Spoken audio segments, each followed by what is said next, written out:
Bonjour à tous, bienvenue sur Crossover avec Geoffrey et moi-même. Pat, ça fait un petit temps. Ça fait un petit temps. Ouais, ça Donc fait bonjour à longtemps. tout le monde, on espère que vous avez passé de bonnes vacances. Toi aussi, Pat, ça Ouais, va. des bonnes vacances, ouais, nickel. Euh, Tout doucement, on revient Crossover avec. vers le crossover, vers la rentrée. La reprise de la saison, c'est pour bientôt, quelques semaines. En gros, un mois et demi avant les matchs. Donc on va faire un petit peu des émissions pour le moment qui traitent d'autres sujets que l'actualité basket, Ouais. puisqu'il n'y a pas de match. Même s'il se passe beaucoup de choses, hein, notamment dans certaines émissions, on va parler de l'actualité, mais pas au niveau du jeu. On va aborder plus des problèmes psychologiques de certains joueurs. Ouais. Mais aujourd'hui, Aujourd'hui, c'est un spécial coach all-time. On va un peu parler de ces coachs qui ont marqué la NBA, que ce soit avant et qui marquent encore la NBA à l'heure actuelle. On en connaît pas mal. On a fait notre top 5. voilà, on fait un top 5, sinon on peut rester des heures heures à faire l'émission. Donc on va donner nos coachs préférés, on va dire ça comme ça. Et même si ce n'est pas forcément nos préférés, c'est ceux en tout cas où on dit, ben voilà, il y a un talent et ce qu'ils ont apporté, c'est unique. On a un petit désaccord sur un des coachs. Donc en fait, c'est un top 5 plus 1. Voilà, c'est plutôt le top 6. Donc écoute. On va commencer par un grand coach, on peut dire ça. Un coach qui a marqué les années 90 et grâce à une grande équipe et grâce à peut-être le joueur de tous les temps, Phil Jackson. Que de dire Phil Jackson. Alors déjà, ce qu'on peut signaler aussi, c'est qu'on ne vous fait pas un top en disant il y a un numéro 1, numéro 2, numéro 3. C'est pas ça. C'est vraiment les 5 qui ont marqué l'histoire du basket, de par les titres, de par le charisme, de par aussi peut-être leur la tactique capacité à gérer les égos des joueurs, le côté, comme je viens de le dire, tactique, stratégique. Donc voilà, juste une petite parenthèse pour que vous sachiez un peu dans quelle direction on va et pourquoi on a pris ces coachs-là. Donc Phil Jackson, Pat. Phil Jackson, Qu'est-ce qu'on peut dire de Phil Jackson? Beaucoup de choses. Hein. Phil Jackson, c'est à peu près beaucoup d'années de compétition, c'est beaucoup de titres. Ça me fait rire quand tu dis c'est à peu près. Non, mais c'est un coach qui est énorme, c'est un coach qui. C'est des décennies de coaching. Il a commencé dans les années victoires, 80. ouais. Il s'est arrêté il y a quelques années. Et puis c'est Chicago et les Lakers, quoi. C'est Déjà, monsieur titre, quoi. Il a été joueur. Il a été joueur. Dans les années 70, il a gagné 2 titres du côté de New York. Voilà. Puis il a commencé à coacher dans les années 80. Alors, il est arrivé à Boston, j'allais dire. Je fais une fixation sur Boston. Il est arrivé à Chicago, Ouais. où il y avait déjà Michael Jordan. Mais Michael n'était pas encore le joueur Qui devait devenir qu'on connaît, je veux dire, avec les titres, etc. Au moment où Phil Jackson arrive, Michael n'est qu'un superbe athlète, mais pas un champion. Ouais, c'est un athlète qui est déjà bien abouti par rapport à ses saisons NCAA. Oui, mais il n'a encore rien gagné au niveau NBA. Voilà. L'apport de Phil Jackson, il se calcule comment, enfin il se voit grâce à quoi et comment. C'est que Michael a commencé à prendre vraiment le leadership de l'équipe, à être beaucoup plus vocal, à être beaucoup plus utile aussi dans le jeu. Avant d'avoir Phil Jackson comme coach, c'était un scoreur extraordinaire, mais pratiquement qu'un scoreur. Phil, il a amené ce côté stratégique, etc. Et ce côté aussi à tenir les hommes. Et ça a donné quand même 6 titres du côté de Chicago. Donc 3 titres. Puis il y a eu l'interruption de 2 ans où Michael est parti faire du baseball. Et puis 3 titres. De nouveau, on rechoppe des titres, 3 titres. Ensuite, il a stoppé en même temps que Michael, etc. Et ça, c'est un peu typique de Phil Jackson, c'est que quand ça va mal, il s'en va. C'est ce qu'il a fait à Chicago. On va en parler après, mais il l'a aussi fait à Los Angeles. Donc, pour resituer les choses et aller assez vite dans le débat, il a fait le choix ensuite d'aller à Los Angeles. Il a gagné 3 titres d'affilée de nouveau avec Shaq et Kobe. L'attaquant triangle, c'était sa marque de fabrique à Chicago. Il l'a adapté aux Lakers, à Los Angeles. Et puis là, après, il y a eu encore la rupture du duo Shaq et Kobe. Ça a commencé à puer un peu du côté de Los Angeles. Il a pris une première retraite. Ensuite, il est ressorti de cette retraite pour venir de nouveau aux Lakers. Il y avait toujours Kobe, il y avait Pau Gasol. Donc il a toujours eu des équipes aussi avec de très bons joueurs. Il les a coachés, il a gagné 2 titres de suite. Enfin, il a fait la finale en 2008 perdue face à Boston. Il retourne en finale. Puis ensuite, il retourne en finale l'année suivante. Il a le titre et encore l'année d'après. Et puis la finale contre les Celtics aussi. Où il gagne le titre aussi après. Il gagne en 2009 et 2010. 2009 et 2010. Donc Phil Jackson, ouais, pourquoi on en parle, c'est surtout, je trouve, c'est le nombre de titres, deux titres en tant que joueur, 6 titres avec Chicago, 5 avec les Lakers, 5 avec les Lakers, 13 finales disputées aussi. Ça commence à faire Ça fait beaucoup. très sérieux Il a comme palmarès. Puis il a des bonnes stats aussi en termes que coach. C'est aussi 229 victoires en playoff. Deuxième meilleur bilan de la NBA derrière l'histoire.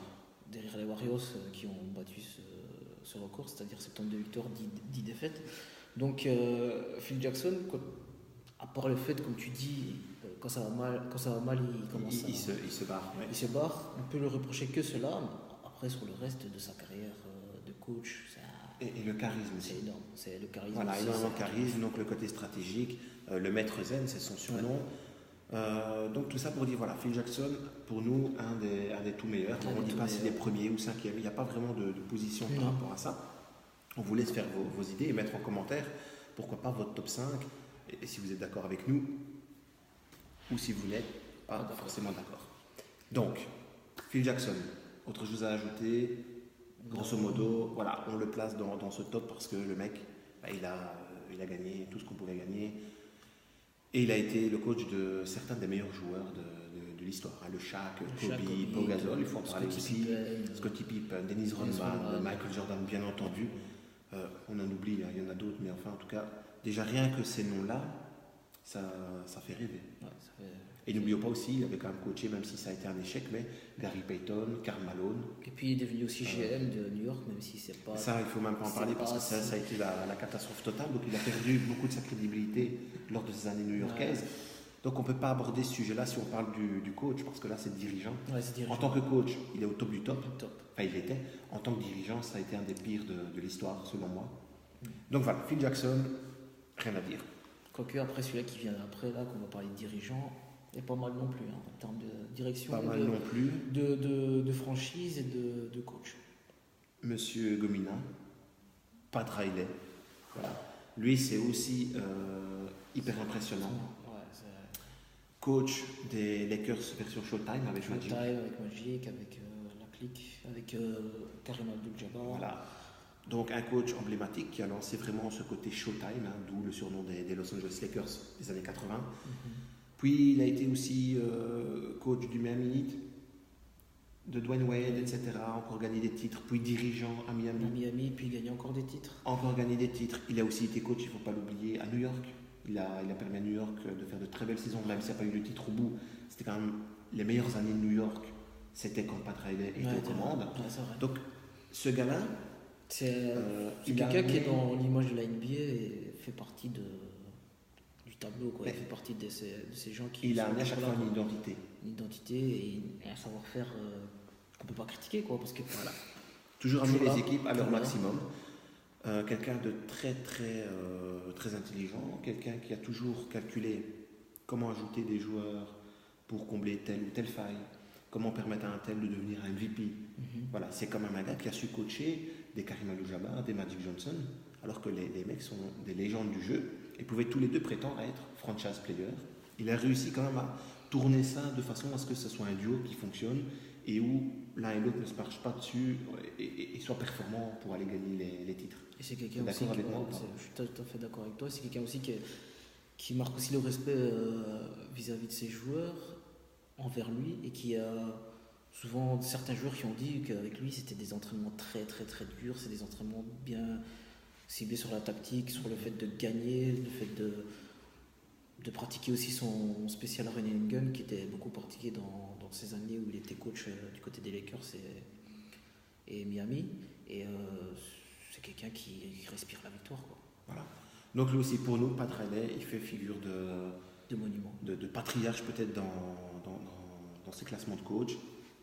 C'est une légende et lui il est encore, comparé à Phil Jackson, il est encore actif dans le milieu NBA puisqu'il est toujours dirigeant du Miami Heat et que le Miami Heat quand même arrive à faire des saisons, même s'ils ne sont pas champions ces dernières années, mais arrive à faire des saisons tout de même correctes, à être en play-off. Et beaucoup de joueurs seraient prêts à vendre leur âme pour aller justement. Non, mais c'est vrai, pour aller à cette équipe de Miami, Et puis et pour côtoyer Pat Riley au quotidien. Et puis c'est monsieur qui a ramené le King, Avoir décision. réussi aussi, rien que ça, avoir réussi à ramener LeBron James, Chris Bosh, alors que tu avais déjà Dwayne Wade en place, rien que par rapport à ça, c'est déjà quelque chose de énorme. Et de puis fou. avant ça, il a ramené le Shaq. Pas oublier Il aussi. avait ramené le Shaq, un peu en Shaq. fin de parcours, mais encore très performant malgré tout. Et ils ont gagné. Et ils ont D-Wade gagné. et le Shaq avaient gagné un titre. Donc, Donc c'est quelqu'un C'est- qui connaît la chanson, qui connaît, Voilà. comme j'ai dit tout à l'heure, quelqu'un qui aime la victoire, qui sait comment s'y faire, comment le faire. ok. Et voilà.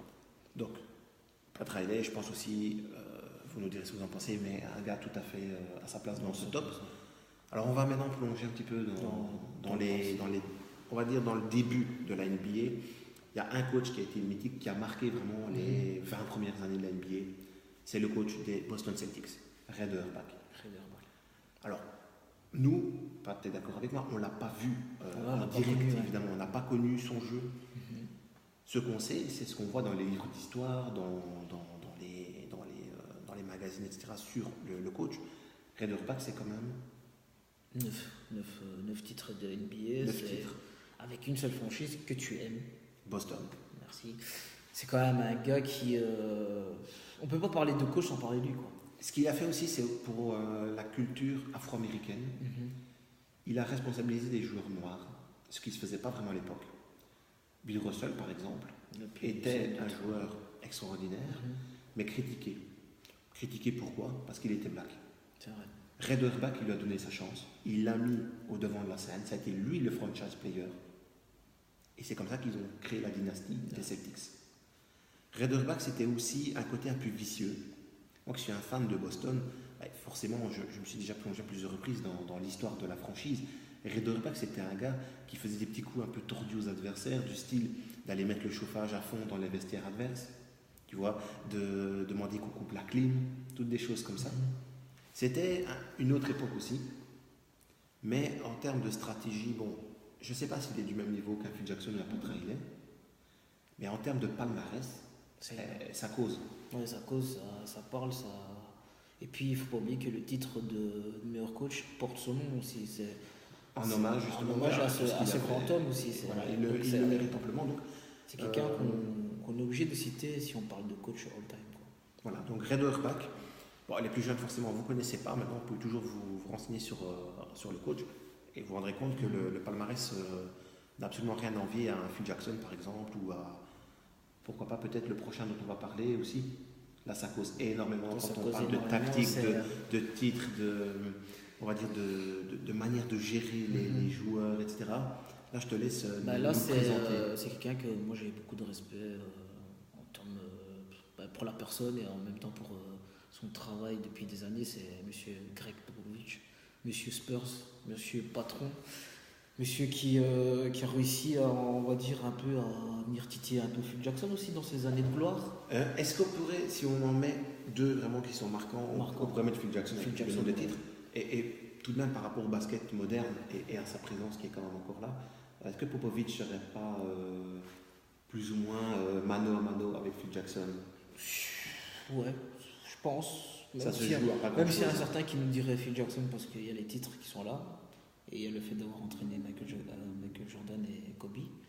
Greg Popovich n'a pas envié Phil Jackson parce qu'il a quand même Pour moi, c'est- Duncan, Tony Parker, Ginobili. Il a quand même avec ce trio fait des choses extraordinaires quand même. Faut pas l'oublier aussi. Et C'est le côté stratégie, stratégie aussi. il a eu peut-être l'avantage sur Phil Jackson, c'est qu'il arrive à s'adapter vraiment plus comment dirais-je, aux jeux pratiqués selon les époques. Ouais. Par exemple, actuellement, la mode, c'est de jouer small ball. Et il arrive à Et s'adapter. il arrive à s'adapter à ça. Alors qu'avant, ces équipes, elles étaient plutôt Plus physique, lentes, plus de- physiques, ouais. de la grosse défense. Ouais. Pendant des années, les Spurs, on n'avait pas envie de les regarder parce que c'était un jeu très posé, ça jouait sur les 24 secondes. C'était très très très lent et c'était du jeu où on se dit mais il se passe Ouais, rien. ouais. Au fil des années, le jeu s'est considérablement accéléré. On a joué de plus en plus avec des joueurs plus petits, Et puis, plus vifs. plus vif. Et Popovich, qui était à contre-courant total de ça, s'est adapté. Avec des joueurs aussi qui n'avaient peut-être pas l'âge pour jouer dans ce système-là. Voilà, mais qui et il ont les a réussi lancés, il s'est adapté. qui ont Et il a réussi à gagné. s'adapter. Et puis c'est aussi quelqu'un qui arrive à apporter ce côté international aussi à cette ligue de la NBA, c'est-à-dire qu'il a eu du côté des Spurs beaucoup de personnes qui venaient de différents endroits. On peut citer Tony Parker, Tony Manu Parker, Ginobili, Ginobili, argentin, enfin, il y en a plein, français, il y a plein de les joueurs. Australiens, beaucoup. Donc c'est quelqu'un qui a réussi Pour à Gasol s'adapter. encore, par exemple. Enfin voilà, il y en a vraiment beaucoup. C'est souvent une équipe qu'on considère qui joue comme À à l'européen. l'européenne, Voilà. avec Donc, beaucoup de passes, beaucoup de. Popovic, pour moi, c'est peut-être le meilleur, ou ça sera peut-être avec Phil Jackson. Ça se joue à rien. Voilà, rien du tout. Donc voilà, Popovic, je pense que tout le monde va être d'accord, qu'on aime ou pas les Spurs, qu'on aime ou pas le jeu des Spurs. Par rapport à l'homme qu'il est aussi, on se doit d'aimer Greg Popovic. Et de respecter. C'est quelqu'un qui respecte énormément l'individu, qui permet à ses joueurs d'être eux-mêmes, qui est même souvent dit, au niveau des médias, les joueurs le disent, c'est un peu notre second papa, parce qu'il prend vraiment soin de nous, il nous conseille au mieux dans nos choix de vie. C'est quelqu'un qui parle énormément au niveau de la vie quotidienne avec ses joueurs. Il n'est pas focalisé que sur le basket. Et qui n'a pas peur aussi d'aller en contresens de ce que, Voilà. ce que la politique aussi en dehors de la NBA. On peut aussi. en parler justement vite fait, parce que je crois que l'émission va durer énormément si on continue comme ça, mais c'est le coach qui s'oppose à Donald Trump. Quand Donald Trump dit des choses complètement débiles et incohérentes, notamment que tel ou tel joueur est stupide, Donald Trump a d'ailleurs dit LeBron James est quelqu'un de stupide.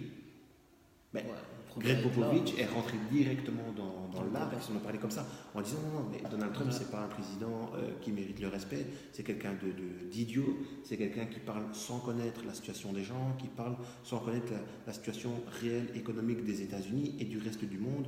Enfin voilà, Popovich, il y a même des gens aux États-Unis qui disent qu'il devrait postuler comme président, qu'il devrait se présenter. Donc c'est vraiment quelqu'un qui, au-delà du basket, a un impact phénoménal aussi bien sur ses joueurs, parce qu'il leur apprend à être des hommes responsables et des individus qui donnent notamment à la communauté, etc. Et qui est respecté justement pour tout l'aspect autre que le basket.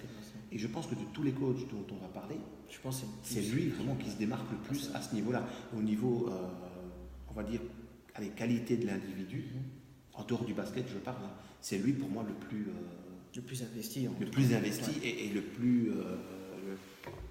peut-être le plus intelligent. Je ne sais pas si c'est ça qu'on peut dire, mais en tout cas, qui ose dire les choses et qui prend vraiment ses joueurs avec lui pour Comme en si faire c'était une famille aussi. pour en faire des hommes et pour leur dire aussi, bah, écoute, nous on n'a pas les moyens de te garder. Ouais. Il y a une équipe qui te propose telle somme d'argent, tu dois partir. Alors qu'il veut garder le joueur, mais il l'a fait notamment avec Boban Marjanovic, Qui avait dit qu'il avait beaucoup de talent et que s'il pouvait qui pouvait aller à Détroit. redevenir Détroit, le joueur qu'il aurait dû devenir, il doit oui, partir. Détroit, lui. Il y a toujours ce côté respectueux envers les joueurs, ce côté familial, ce côté où je te dis les choses en face à face, sans passer par des chemins. Voilà, et des vacances. donc je disais, Détroit faisait une proposition, je ne sais plus de combien de millions de dollars, mais enfin une somme phénoménale. Popovich, il pouvait lui donner pratiquement que le minimum. Il a dit non, tu dois partir absolument parce que nous, on ne va pas te garder pour cette somme-là. Là, tu as une somme qui va te permettre de changer complètement le cours de ta vie et de ta famille. Donc tu dois signer cette offre. Ouais. Donc voilà, c'est aussi ça, c'est du Popovich. Ensuite, on arrive sur un point un peu plus délicat. Alors, pour moi, si on doit mettre un autre coach dans ce classement, dans ce top, c'est Chuck Daly, le coach des mythiques Bad Boys de Détroit. Les années 80-90, c'était les Pistons qui régnaient en maître, qui faisaient la misère aux Chicago Bulls, aux New York Knicks, qui regardaient droit dans les yeux Michael Jordan et qui leur bottaient les fesses, grâce à Chuck Daly. Toi, tu n'es pas d'accord avec moi? Moi, c'est plutôt Coach K. ok. Coach K, c'est monsieur NCA, c'est monsieur Jeux Olympiques. Le C'est un coach peu de aussi Duke. de Duke, aussi de cette grande université qui lance de très très très grands joueurs de basket. Et puis, Alors, je pense que pourquoi tu vas sur un coach qui n'est pas coach NBA pour mettre dans notre que je top pense des coachs NBA? Je pense qu'il faut en parler parce que voilà, il n'y a pas qu'en NBA qu'on peut avoir des bons coachs. Il y a Donc aussi, pour toi, si on compare Coach K qui n'a rien gagné en NBA parce qu'il ne coach pas en NBA, je Il a tiens jamais à le rappeler, voulu. comparé à Chuck Daly qui a gagné quand même 2 titres avec les Bad Boys, pour toi, Coach K est supérieur. pas supérieur, mais on doit en parler parce que c'est quand même quelqu'un qui sera d'office, on le Hall of fait, Famer, ça, comme c'est le tien sûr. aussi, comme Chuck Daly aussi. Mais c'est quelqu'un qui, ne fût-ce que déjà en termes de stats, c'est déjà énorme. Et puis il y a aussi le respect de ses anciens joueurs, que ce soit tous ceux qui sont passés à Duke, qui sont à NBA, carrière et puis le fait que. Pourquoi on n'appelle pas un coach en NBA pour entraîner l'équipe nationale pour les Jeux Olympiques? On l'a appelé 3 fois pour les Jeux Olympiques, pour le championnat du monde. Donc voilà quoi. Parce que là aussi, il y a aussi du côté de la fédération américaine ce respect pour sa carrière, pour ce qu'il a fait pour le basket. Et puis, Coach K, pour moi, tu as raison, il mérite beaucoup de respect. C'est un coach qui agit un peu à la manière d'un Popovic. Je trouve qu'il a cette similarité avec Popovic, c'est qu'il prend les joueurs comme ils sont, il leur permet d'être eux-mêmes, sans forcément les changer, mais en leur permettant d'évoluer, de devenir des hommes responsables, matures, etc. Et il les conseille beaucoup. D'autres coachs dont on a parlé ne sont peut-être pas aussi proches de leurs joueurs. Donc je peux comprendre tout à fait ton choix. Moi, je restais sur un choix d'un coach NBA parce que j'adore les Pistons, enfin en tout cas, cette équipe des Bad Boys avec Dennis Rodman, avec Isaiah Thomas, c'est une grosse équipe. Bill Laimbeer, enfin voilà. C'était Judo Mars aussi. C'était une équipe qui déjà quand j'étais enfant faisait des dégâts, me faisait rêver. Après, c'est vrai que ça a été un coach qui a installé un style de jeu très rugueux, très agressif, même avec des tactiques qui seraient plus permises actuellement, notamment au niveau de la violence de certains joueurs, les coups qu'il donnait à l'adversaire. C'est plus permis. Ouais. Maintenant, c'est aussi été un coach qui a amené l'équipe des JO au titre olympique. Donc, coach K a cette similarité-là avec lui. Donc, pour moi, voilà, ce sont les deux dont on pouvait faire voilà, on pouvait les mettre tous les deux. Puis aussi, je pense qu'il y a aussi dans notre classement. Il y a aussi une petite guéguerre générationnelle. Tu as plus connu, je ne veux pas dire que tu as connu Coach K, mais moi j'ai plus connu Coach K par rapport à Chuck Daly. Chuck Daly, c'est aussi un autre. C'est une autre époque. C'est une autre époque, c'était une époque où j'étais pas né. Et puis ici. Et moi j'aimais déjà bien les Pistons quand j'étais enfant, donc voilà, notre petite préférence, elle est là aussi. Donc voilà, tout ça pour vous dire que ça c'est notre classement, on va dire, des coachs vraiment référencés. Notre top 5 plus 1, donc puisqu'on met quand même Coach K, je vais faire plaisir à Patrick. Hein. Les 5 c'est donc Phil Jackson, Pat Riley, Red Auerbach, Popovic, Chuck Daly. Voilà. Et en 6e, on mettra Coach K, ça te va? Et puis, ben, ouais, comme tu dis. Et l'avenir, Patrick. Et puis, parce que là, on n'a pas vraiment, à part Popovic, on n'a pas de coach encore présent. Pat Riley n'est plus coach, il est dirigeant. Phil Jackson, il passe ses journées à flemmarder. Il n'est plus non plus dans le business. Coach K, lui, c'est les Jeux Olympiques qui se préparent et l'université. Je pense aussi, il est peut-être plus dans le poste pour les Jeux. Je pense que c'est plus. Ils ont appelé Greg Popovich, peut-être qu'ils sont en duo, je sais pas. Ah ouais, ou alors, ouais, tu as peut-être bien raison. Je crois que bon, Coach K, il est toujours à Duke. Et puis, et l'avenir, Patrick, dans tout ça. Et puis l'avenir dans tout ça, ben, on a 2 bons coachs que tout le monde connaît. Déjà le premier qui a été sous les ordres de Phil Jackson, ben, Steve Kerr. Steve Kerr, c'est monsieur Small Ball, c'est monsieur Warriors, c'est monsieur 3 titres de champion. En 4 ans.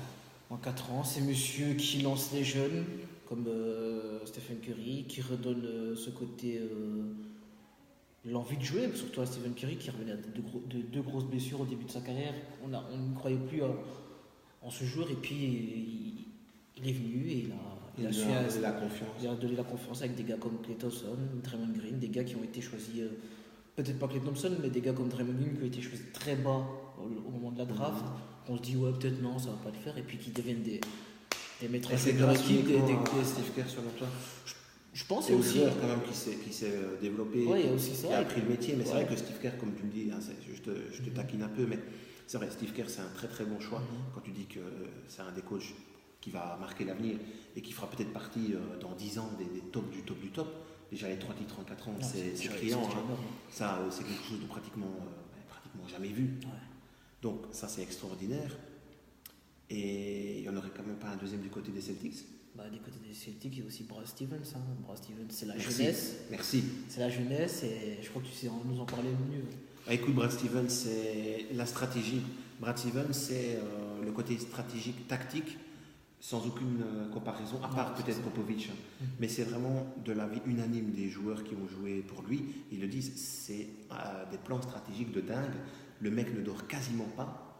Il passe tout son temps à faire des schémas, à inventer des systèmes pour libérer tel joueur dans telle situation. Enfin, ils ont des schémas tactiques de dingue à Boston.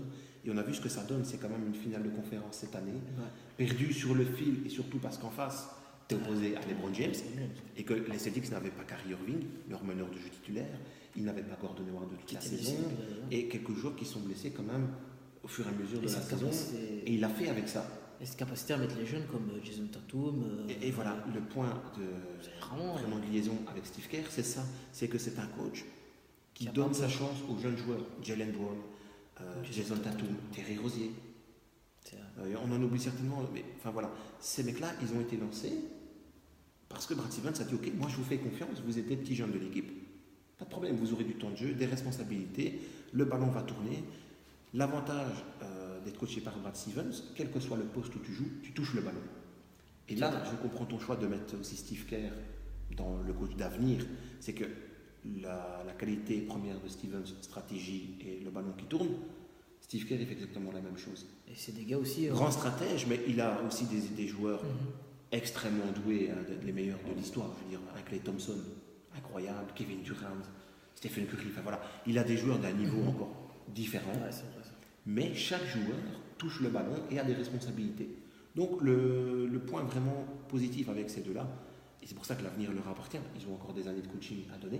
Ouais, ils sont jeunes. Et ils ont encore leur effectif au complet, avec des joueurs extraordinaires. L'avenir leur appartient et on verra dans peut-être 5-6 ans si on peut peut-être parler d'eux comme des futurs grands, très très très grands, et peut-être qu'ils seront passés devant, pourquoi pas, des Chuck Daly, des Ray Auerbach, des Pat Riley, ou même peut-être Phil Jackson. Si Steve Kerr continue comme ça encore 5-6 ans, il pourra causer directement en face d'un gars comme Phil Jackson pour le titre peut-être de meilleur coach de l'histoire. Donc voilà, ça c'était notre petit débat où, voilà, on l'a fait tranquillement sur les coachs. On avait envie de changer un peu de dimension, de ne pas toujours parler non plus des joueurs. Les coachs font partie aussi du paysage NBA. Voilà, on s'est fait plaisir, on a voulu partager avec vous nos préférences au niveau des stars. Patrick, est-ce que tu veux nous présenter la prochaine émission? Elle va suivre certainement quelques jours après celle-là. Bon, ce sera une émission très spéciale déjà. Peut-être plus lourde au niveau de l'impact. Plus lourde et plus... ça sera très très spécial. On va rester sur ce mot spécial. Ce sera très intéressant en tout cas. Et puis n'hésitez pas toujours à commenter si vous êtes d'accord avec le sujet qu'on aborde dans les commentaires, de donner vos avis aussi. Et puis ça se passe toujours sur Facebook et sur YouTube. Et moi, je voulais nous suivre. Voilà, et je voulais remercier toutes les personnes. Il n'y en a pas des masses, mais enfin il y en a qui nous mettent des petits commentaires d'encouragement ou en nous disant la vidéo était super, c'était chouette, machin. Donc franchement, un grand merci, ça nous touche beaucoup et on va continuer à faire du bon taf. On vous prépare 2-3 bonnes émissions là et donc à très bientôt. Patrick, merci pour ton apport dans l'émission et continuez comme il vous l'a dit. Peace. Crossover.